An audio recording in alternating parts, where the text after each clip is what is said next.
Hello dear student, welcome to Northeast Vision Academy. So আজি আমি আলোচনা কৰিব গৈ আছো এটা ইম্পৰ্টেন্ট কোৱেশ্চন আৰু কোৱেশ্চনটো আহিছিল NEET 2025 ত. So কোৱেশ্চনটো গ্ৰেভিটেশন চেপ্টাৰৰ পৰা আহিছে সোৱা. The radius of Martian orbit around the sun is about 4 times the radius of the orbit of Mercury. The Martian year is 687 Earth days. Then which of the following is the length of 1 year on Mercury? 4 option দিয়া আছে. তো আমি যদি ফাৰ্স্টৰ লাইনটো পঢ়ো তেতিয়া হলে গম পাম কি কৈছে যে মাৰ্টিয়ান অৰবিটৰ যেটো ৰেডিয়াস আছে মাৰ্কিউৰিৰ কিমান টাইমস হয় 4 টাইমস হয় তো মাৰ্টিয়ান অৰবিট মানে মাৰ্সৰ অৰবিট এটো হল মাৰ্স এটো হল সান এটো হল মাৰ্কিউৰি তো মাৰ্স যেটো অৰবিটত ঘুৰিব এটো কব মাৰ্টিয়ান অৰবিট আচ্ছা ইয়াৰ যেটো ৰেডিয়াস আছে radius of Mars equal to 4 times radius of Mercury ঠিক আছে তার মানে এই মার্কিউরির যেটো রেডিয়াস আছে ঠিক আছে মার্কিউরির রেডিয়াস এই মাৰ্সৰ ৰেডিয়াসৰ লগত যদি কম্পাৰিজন কৰা মাৰ্সৰ ৰেডিয়াস মাৰ্কিউৰিত কৈ 4 টাইমস বেছি আছে এটো কন্ডিশন অলৰেডি দিয়া আছে এটা কোশ্চেন হদিছে যদি মাৰ্স সানৰ এৰাউণ্ডত ঘুৰিবলৈ আৰ্থৰ 687 ডেজ লাগে দেন মাৰ্কিউৰি সানৰ এৰাউণ্ডত ঘুৰিবলৈ কিমান ডেজ লাগে যেনেকুৱা আৰ্থ সানৰ এৰাউণ্ডত ঘুৰিবলৈ কিমান ডেজ লাগে আমি এটো সবে জানো 365 ডেজ লাগে তেনেকুৱা মাৰ্সৰ লাগে 687 বুলি কোশ্চেনত কৈ দিছে এতিয়া আমাক খুদিছে যে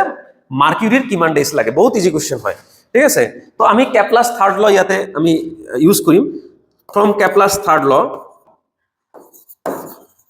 মতে কি হ'ব আমাৰ কি ফৰ্মুলা আছিল যে T1 T2 আছিল ইয়াতে আমি T1 T2 ইউজ নকৰিম ইয়াতে আমি ইউজ কৰিম এটো ইউজ কৰিম MERS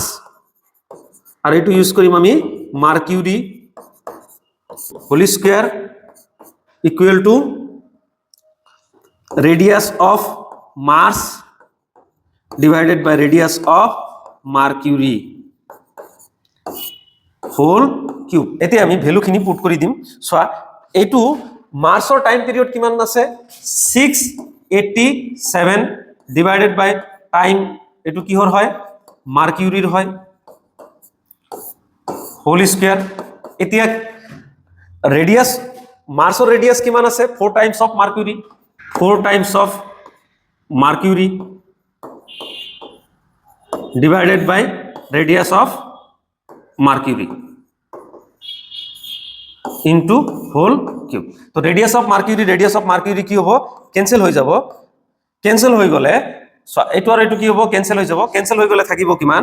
687 divided by time of Mercury whole square 4 cube এটা সোয়া এটো যদি আমি স্কয়ারটো উঠাই দিও আর এটো যদি কিউব কৰি দিও তেতিয়া কিমান হ'ব 687 divided by time period of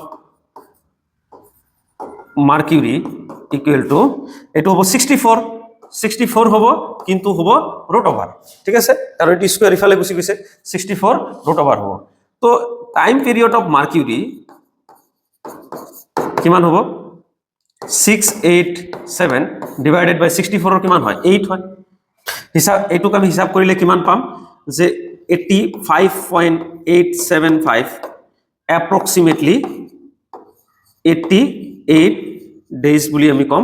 ঠিক আছে 88 ডেজ 8 ডেজ এটো হ'ব আমাৰ আনসাৰ তো এইখিনি হল আমাৰ সিম্পল হয় এইখিনি আছিল আমাৰ আনসাৰ সো আমি কি কৰিব লাগে প্ৰবলেমখিনি যে একচুয়ালি কি কব বিচাৰিছে এটো চাব লাগে তাৰ পিছত আমাক কি উলাব দিছে তুমি ফাইনালি কি উলাব দিছে আমি হেতু চাব লাগে যে ফাইনালি কি উলাব দিছে তাৰ পিছত আমি যদি প্ৰবলেমখিনি এটাটাকে চাও দেন আমাৰ সলিউশন ইজি হৈ যায় ঠিক আছে সো